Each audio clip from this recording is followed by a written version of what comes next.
Hello everyone. आज जो हम स्टार्ट करने वाले हैं BPCS 186 मैनेजिंग स्ट्रेस। इस चैप्टर का हमारा लास्ट यूनिट बचा 8 स्ट्रेस मैनेजमेंट टेक्निक 3।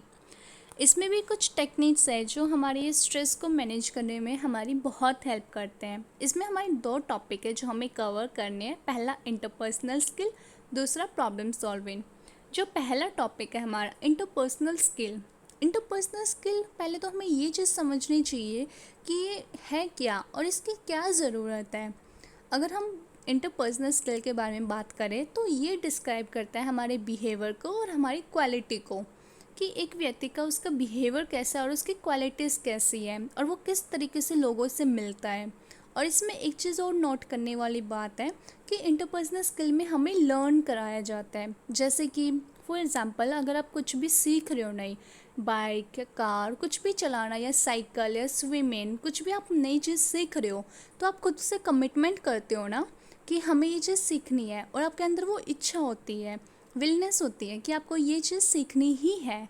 तो वो एक व्यक्ति के अंदर का एक पार्ट होता है, ताकि वो, क्योंकि वो कमिटमेंट करता है और उसके अंदर इच्छा होती है कि मुझे ये चीज़ करनी है, चाहे मैं कितना भी मुझे चोट लगे या कुछ भी हो जाए, बट मुझे सीखना ही सीखना है। तो ये हमारी इंटरपर्सनल स्किल के अंदर ये चीज़ें आती हैं। अब इसमें भी कुछ पॉइंट्स होते हैं जिन्हें हमें ध्यान में रखना होता है, जो हमारी हेल्प करता है स्ट्रेस को कम करने में। जैसे इफ़ेक्टिव कम्युनिकेशन। इफ़ेक्टिव कम्युनिकेशन कैसे हमारी हेल्प कर सकता है स्ट्रेस को कम करने के लिए? वो ऐसे कर सकता है, जैसे आप अगर किसी से कम्युनिकेट कर रहे हो, किसी से बातें कर रहे हो, तो आप बातें करोगे आराम से, तो क्या होगा कि आप पहले उसको अपनी सारी बातें बताओगे, फिर वो अपनी बात बताएगा। उससे क्या होगा कि बहुत आराम से आप दोनों की बातें हो जाएगी और आपको जो इन्फॉर्मेशन लेना था या देना था वो आप अच्छा आराम से कर पाओगे। और अगर यही चीज़ अगर आप बहुत एंगर होके करो या फिर चिल्ला के करो, तो वो ना ही आप इन्फॉर्मेशन ले पाओगे और ना ही अच्छे से इन्फॉर्मेशन दे पाओगे, तो उसकी वजह से भी आपको स्ट्रेस हो सकता है। तो ये एक इम्पॉर्टेंट पार्ट होता है कम्युनिकेशन का, कि हमेशा हमें आराम से बात करना चाहिए। आप जो भी आप इंफॉर्मेशन दे रहे हो, ले रहे हो, इसमें दो पार्टीज़ इन्वॉल्व होते हैं, एक आप और एक सामने वाला, जिसमें हम इंफॉर्मेशन अच्छे से देते हैं। और एक एबिलिटी आपके अंदर होनी चाहिए, अगर आप वो कुछ आपको बोल रहा है तो आपको पहले सारी चीज़ें सुननी चाहिए, उसके बाद आपको फीडबैक देना चाहिए। एक फीडबैक भी हमारे लिए बहुत इंपॉर्टेंट होता है इफ़ेक्टिव कम्युनिकेशन में। क्यों? क्योंकि अब जैसे फॉर एग्ज़ाम्पल, अगर मैं आपको समझा रही हूँ, ठीक है, और अब मैं आपको समझाने के बाद आपको समझ आया या नहीं आया, ये मुझे तो पता नहीं चलेगा जब तक आप मुझे फीडबैक नहीं दोगे। तो आप कमेंट करके मुझे बताओगे कि आपको समझ आया या नहीं आया। तो ये फीडबैक भी हमारी कम्युनिकेशन में हमारे लिए बहुत इंपॉर्टेंट होता है। जैसे हम रिटन में भी बोल सकते हैं और स्पोकन में भी बोल सकते हैं, नॉन वेरेबल में भी बोल सकते हैं। जैसे कई लोग जेस्टर, साइन, सिंबल्स के थ्रू अपनी बातें बता देते हैं, तो ये भी बहुत इंपॉर्टेंट होता है। इसके कुछ मेन इंपॉर्टेंट एस्पेक्ट्स होते हैं, जैसे एक्टिव लिसन्स। एक्टिव लिसन्स में भी इसलिए क्योंकि हमें हमेशा जब भी कोई सामने वाला अपनी बात बता रहा है तो उसको फुल अटेंशन देके उसकी बात सुननी चाहिए, ताकि ताकि आपको उसकी सारी बात समझ में आ जाए और फिर आप उसके बाद उसको कुछ बताओ या जो भी आपको बोलना हो वो बोल सको। Second, open to feedback. Open to feedback में क्या है कि हमें, जब हम कम्युनिकेट करते हैं तो उसके बाद हम इंफॉर्मेशन, मैसेज जो भी होता है वो हम रिसीव करते हैं, समझते हैं, और उसके बाद हम दोबारा उसको देते हैं इंफॉर्मेशन, या उसको हम कुछ बताते हैं। तो ये फीडबैक चलता रहता है, कभी देना कभी लेना, लेना देना ऐसे चलता रहता है, ये हमारा फीडबैक चलता रहता है। उसके बाद paying attention to non verbal behaviour. जब भी हम कम्युनिकेट करते हैं, जैसे हम फेस टू फेस किसी से कम्युनिकेट कर रहे हैं, तो हमें उसके हमेशा उसके जो बिहेवियर है, नॉन वेरेबल बिहेवियर, मतलब वो आंखें कैसे कर रहा है, उसके हाथ पैर कैसे मूवमेंट कर रहे हैं, तो उसके जेस्चर्स पे हमें फोकस करना होता है, ताकि हमें उसके इमोशंस, उसकी फीलिंग्स, उसके ओपनिंग के बारे में हमें पता चले कि वो क्या कहना चाहता है। उसको अगर वो कोई बात बता रहा है तो उसको खुद को कैसा फील हो रहा है, तो वो चीज़ हमें उसके नॉन वेरेबल बिहेवियर से पता चलती है। उसके बाद एक पॉइंट और आता है मैनेजिंग कम्युनिकेशन बैरियर्स। अब ये बैरियर्स क्या होते हैं? ये जो होती है, जब भी कोई हम कम्युनिकेट करते हैं बात करते हैं तो बीच में जो हम छोटी मोटी मतलब हम छोटी मोटी जो प्रॉब्लम्स ले आते हैं उनको हमें अवॉइड करना चाहिए। जैसे हम डिस्टर्ब करने लग जाते हैं या उसकी बातों पे ध्यान नहीं देते हैं तो सामने वाला को बहुत अजीब फील होता है और वो फिर बात नहीं कर पाता है, या फिर आप जब उसको फीडबैक नहीं देते हो इस वजह से उसको प्रॉब्लम होता है। क्योंकि अगर आप फीडबैक नहीं देते हो तो सामने वाले की बात तो वही ख़त्म हो जाएगी और फिर उस पर वो कुछ और बात की ही नहीं कर पाएगा। तो ऐसे छोटी मोटी जो प्रॉब्लम्स आते हैं उनको हमें मैनेज करना चाहिए ताकि हम जब कम्युनिकेट करें तो उसमें कोई प्रॉब्लम ना आए। ठीक है, उसके बाद जो हमारा सेकंड पॉइंट आता है पर्सनल स्पेस। पर्सनल स्पेस एक बहुत इम्पॉर्टेंट होता है, क्योंकि हम देख लोगों को कैसे स्पेस देते हैं ये हमारे ऊपर डिपेंड होता है। जैसे इमेजिनरी बबल जो एक व्यक्ति को दिखाता है, जैसे हम सोचते हैं कि हम लोगों को कैसे करते हैं। जैसे इसमें हमारे 3 बबल्स होते हैं, इनर, मिडल और आउटर। इनर वॉल में क्या होता है कि इनर वॉल में हम उन लोगों को लेके आते हैं जो हमारे सबसे क्लोज होते हैं, फैमिली, रिलेटिव्स। और मिडल वॉल में आते हैं हमारे जो जिनके हम सिर्फ थोड़े से कनेक्टेड होते हैं, जिनसे हम थोड़ा बहुत चलते फिरते हम बात कर लेते हैं लाइक वैसे। और लास्ट में आता है हमारा आउटर वॉल, जिनमें हम किसी से भी जिनको हम बहुत ज़्यादा हमारे लिए स्ट्रेंजर हो जाते हैं। लाइक जैसे मैं एग्जांपल बताती हूँ, इनर वॉल में हमारे लिए वो आते हैं जो हमारे फैमिली या रिलेटिव होते हैं, वो हमारे क्लोज होते हैं तो वो हमारे बहुत अंदर आते हैं।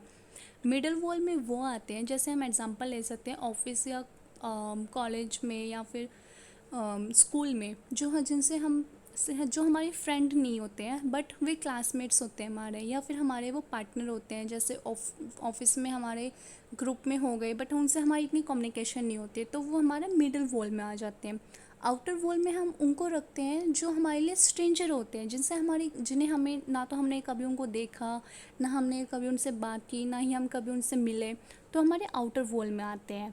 तो ये होता है हमारा पर्सनल स्पेस। इसमें क्या होता है, हम कंफर्टेबल होकर लोगों से बात करते हैं, जिनसे हम क्लोज होते हैं। जिनसे हम नहीं होते तो हम उनसे दूर होकर बात करते हैं। तो ऐसे डिस्टेंस भी हम मेंटेन करते हैं। रिलेशन वो हमारे डिपेंड होता है कि हमारा किसके साथ कैसा रिलेशनशिप है। ठीक है, उसके बाद हमारा आता है third point, self awareness. Self awareness के बारे में तो आप समझ ही गए होंगे। तो सेल्फ अवेयरनेस मतलब खुद को रियलाइजेशन करना कि आप हो क्या। अगर सिंपल वर्ड में बोलें तो आप खुद को जानते हो, आप खुद को समझते हो कि आपकी फीलिंग्स क्या आ रही है, आपके थॉट्स क्या आ रहे हैं, क्या बिहेवियर आपके आ रहे हैं। इसमें सिर्फ ये नहीं कि आप अपनी फीलिंग्स, थॉट्स और बिहेवियर से रिलेटेड ही आप समझो, इसमें आप ये भी समझते हो ये आपकी स्ट्रेंथ क्या है और आपकी वीकनेस क्या है, ताकि आपको पता चले आप इसमें वीक हो और आप इसमें स्ट्रॉन्ग हो। ये भी बहुत इंपॉर्टेंट होता है खुद के बारे में जानना, ताकि उससे अगर आप खुद के बारे में जान जाते तो आपको स्ट्रेस होने का कोई मतलब ही नहीं होता है। क्योंकि आपको पता है ये वीकनेस है मेरी तो मैं उस साइड नहीं जाऊँगा, और ये मेरी स्ट्रेंथ है तो मैं इस साइड जाके किसी से भी कुछ भी कर सकता हूँ। तो ये एक पॉइंट होता है हमारा सेल्फ अवेयरनेस। अब सेल्फ अवेयरनेस में एक विंडो बनाया गया है, जो जोहारी ने एक विंडो बनाया है जो हमारे लिए बहुत इम्पोर्टेंट हो जाता है। जैसे कि पहला आता है एरिना। पहले जो बॉट्स है उसमें एरिना बताया है। एरिना मतलब कि एरिना हमें रिप्रेजेंट करता है कि जो भी इंफॉर्मेशन होते हैं या व्यूज़ होते हैं या एटीट्यूड्स, फीलिंग्स, ये हम सब अपने बारे में जानते हैं और साथ ही साथ हम दूसरे भी हमें जान पाते हैं। उसके बाद आता है ब्लाइंड। अब ब्लाइंड में क्या है कि वही सेम आपके इंफॉर्मेशंस, आपके एटीट्यूड्स, आपके बिलीव्स, आपकी फीलिंग्स आप खुद भी नहीं, मतलब आप है ना खुद तो आपको ना दूसरे को जानते हैं बट आप खुद नहीं जान पाते हो कि आपकी क्या फीलिंग्स, आपकी थॉट्स है। क्योंकि हम बोलते हैं ना कि हमारे जो जो हमारे सबसे क्लोज़ फ्रेंड होते हैं वो हमारे बारे में, हमारी फीलिंग्स, हमारे थॉट्स को समझ जाते हैं कि वो क्या चल रहा है, बट हम खुद को नहीं समझ पाते हैं, तो वो ब्लाइंड हो गया। उसके बाद आता है क्लोज्ड। क्लोज्ड में क्या हो गया कि आपकी जो भी व्यूज़ या जो भी फीलिंग्स हैं वो आप खुद तो जानते हो, लेकिन आपका सामने वाला बंदा आपको नहीं समझ पा रहा है इस चीज़ के बारे में कि आप क्या फीलिंग कर रहे हो, आप क्या बोलना चाह रहे हो, कि क्या व्यूज़ है इसको लेके, वो नहीं समझ पा रहा है। अब आता है डार्क, लास्ट हमारा। डार्क में क्या है कि आप खुद भी नहीं समझ पा रहे हो, ना ही दूसरा आपको समझ पा रहा है। आपके व्यूज़ क्या हुए, आपकी इन्फॉर्मेशन क्या है, कि आप क्या इन्फॉर्मेशन देना चाहते हैं, आपकी फीलिंग्स क्या आ रही है उससे रिलेटेड, वो कुछ भी नहीं समझ पा रहे। ना खुद आप समझ पा रहे हो, ना ही आप खुद खुद को समझा पा रहे हो, ना ही दूसरा कोई आपको समझा पा रहा है। तो ये था हमारा एक विंडो, जिसमें 4 विंडो हमें समझाई गई थी। उसके बाद हमारा जो अगला टॉपिक आता है, इमोशनल इंटेलिजेंसी। इमोशनल इंटेलिजेंसी क्या है? इमोशनल इंटेलिजेंसी में क्या है कि वो एक एबिलिटी है कि हम किस तरीके से खुद को और दूसरों से जब भी हम उनसे बात करते हैं कैसे मॉनिटर करते हैं, अपनी फीलिंग्स को, अपने इमोशंस को कैसे हम यूज़ करते हैं, कि हम किस तरीके से सोचें, कि किस तरीके से हम एक्शन करें। तो ये सब चीज़ें डिपेंड होती है। और इसमें क्या होता है कि सबसे मतलब इमोशनल इंटेलिजेंसी, अगर हम सिंपल बोले ना, तो इमोशनल इंटेलिजेंसी आपको हेल्प करता है कि आप खुद को कैसे मॉनिटर करो, किस तरीके से समझाओ, किस तरीके से करो। ठीक है, इसमें भी 5 मेन कंपोनेंट है: self awareness, self regulation, self motivation, empathy और सोशल स्किल। इसमें जो सबसे पहला है सेल्फ अवेयरनेस। सेल्फ अवेयरनेस का है कि जिसमें हम खुद को समझाते हैं कि हम क्या हैं, खुद को अवेयर करना, किस तरीके से हम लोगों को आइडेंटिफाई करते हैं, अपने इमोशंस को, अपने फीलिंग्स को किस तरीके से मैनेज करना है, ये हम खुद को देखते हैं। सेल्फ रेगुलेशन हमारी हेल्प करता है कि हम किस तरीके से खुद को कंट्रोल करें, जो भी हमारे इमोशंस आ रहे हैं उनको कैसे कंट्रोल करना है, वो हमारा सेल्फ रेगुलेशन में आ गया कि आप किस तरीके से रेगुलेट करते हो खुद को, उसको कंट्रोल करना आपको आना चाहिए। फिर आता है सेल्फ मोटिवेशन। सेल्फ मोटिवेशन हमारे हेल्प करता है कि आप खुद को इतना मोटिवेट करो कि आप अपना काम अच्छे से कर पाओ, आपका एनर्जी, आपका पैशन, ये सारे आपके लिए इम्पोर्टेंट है। उसके बाद है एम्पैथी। हमें ना दूसरों को मतलब हमें बोलते हैं ना कि हमें अपनी फीलिंग्स के साथ साथ हमें दूसरों की फीलिंग्स, इमोशंस को भी समझने की कोशिश करनी चाहिए। ठीक है, उसके बाद आता है सोशल स्किल। सोशल स्किल भी हमारे लिए बहुत इम्पॉर्टेंट है, ताकि हम ये हमारी हेल्प करता है कि हम एक पॉजिटिव इंटरपर्सनल रिलेशनशिप रखें सबके साथ। तो ये थे हमारे 4 पॉइंट्स कवर हो गए। अब हमारे लास्ट इसमें बचता है कन्फ्लिक्ट रिसोल्यूशन। कन्फ्लिक्ट रिसोल्यूशन का मतलब क्या हुआ? कन्फ्लिक्ट पहले तो हमें कन्फ्लिक्ट का मतलब समझना चाहिए, जो मैंने पहले भी बताया था। कन्फ्लिक्ट का मतलब कि आप जब 2 से ज़्यादा लोग आपस में उनके किसी चीज़ से रिलेटेड फाइट हो जाती है, वो कन्फ्लिक्ट्स हो जाते हैं, तो उसको कैसे हम सॉल्व कर सकते हैं। जैसे हम कपल्स में भी हो सकता है, ग्रुप में भी हो सकता है, नेशंस में भी हो सकता है, या किसी फ्रेंड्स के साथ भी हो सकता है, फैमिलीज में भी हो सकते हैं। बहुत सारे कन्फ्लिक्ट्स होते हैं हमारे, तो उनको हम किस तरह से उनको हम कैसे सॉल्व कर सकते हैं, ये हमारा मेन पॉइंट है यहाँ पे, कि हम जो भी कन्फ्लिक्ट्स आते हैं उनको हमें सॉल्व करना चाहिए। और वो होते हैं कुछ पॉइंट्स से, जैसे अवॉइड करना चाहिए। अवॉइडेंट मतलब कि हमें जितना हो सके ना कन्फ्लिक्ट्स को अवॉइड करना चाहिए, उसको एक्चुअल में जो है उसको ख़त्म करो और उसको वो करो। फिर उसका कॉम्पिटिटिव मतलब कॉम्पिटिशन्स। जैसे हम देखते हैं कि काफ़ी सारे लोग इस चीज़ का एंगेज करते हैं कि जो भी कन्फ्लिक्ट्स होते हैं वो विन की वजह से होते हैं, लाइक हार जीत की वजह से। हार जीत के सिचुएशन बहुत आता है, लेकिन अगर आप उसकी वजह से अगर आप कन्फ्लिक्ट कर रहे हो तो वो अच्छी बात नहीं है। हार जीत तो गेम्स में या वैसे चलती रहती है, तो उस चीज़ को हमें नहीं करना चाहिए। अकोमोडेटिंग भी हमें नहीं करना चाहिए, ताकि जैसे होता है ना कि कई बार हम हेल्थ से रिलेटेड कुछ भी गिव अप नहीं करना चाहिए, हमेशा अपनी हेल्थ को रिलेटेड ठीक रखना चाहिए। उसके बाद लगता है कोलैबोरेटिंग भी हमारे लिए बहुत ज़्यादा हेल्प होता है, ताकि जब भी हम कन्फ्लिक्ट्स होते हैं या कुछ भी होता है, तो उसमें जब हम किसी से साथ में मिलके हम उसको सॉल्व करने की कोशिश करते, जैसे हमारे सामने वाले के साथ फ़ाइट हो गया, तो हम दोनों आपस में बात करके उसको ख़त्म करने की कोशिश करते हैं। कॉम्प्रोमाइज़िंग कॉम्प्रोमाइज़िंग भी बहुत सही है, क्योंकि कॉम्प्रोमाइज़िंग भी है कि हमें सेटिस्फाइड होना चाहिए। मतलब हम होता है ना कि कई बार हम कंप्लीटली हम सेटिस्फाइड नहीं होते और हम कई बार डिससेटिस्फाइड भी हो जाते हैं। तो वो इसी वजह से चूँकि हम कॉम्प्रोमाइज़ करते हैं कि हाँ ठीक है, चलो कोई नहीं, हो गया जो हो गया, ठीक है कॉम्प्रोमाइज़ करो।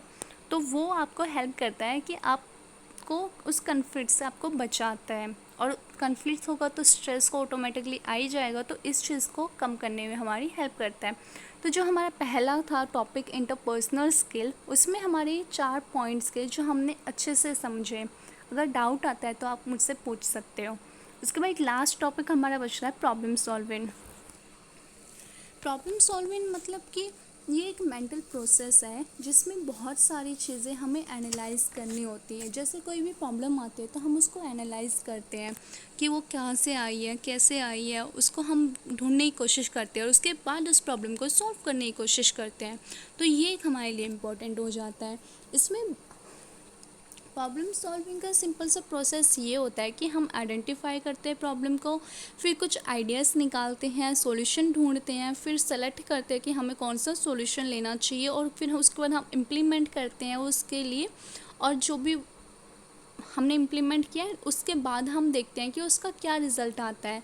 अगर रिज़ल्ट हमारे लिए पॉजिटिव निकल के आता है तो वो हमारे लिए बहुत अच्छा होता है, लेकिन अगर नहीं आता है तो उसको हम दोबारा से रिस्ट्रचिंग करते हैं।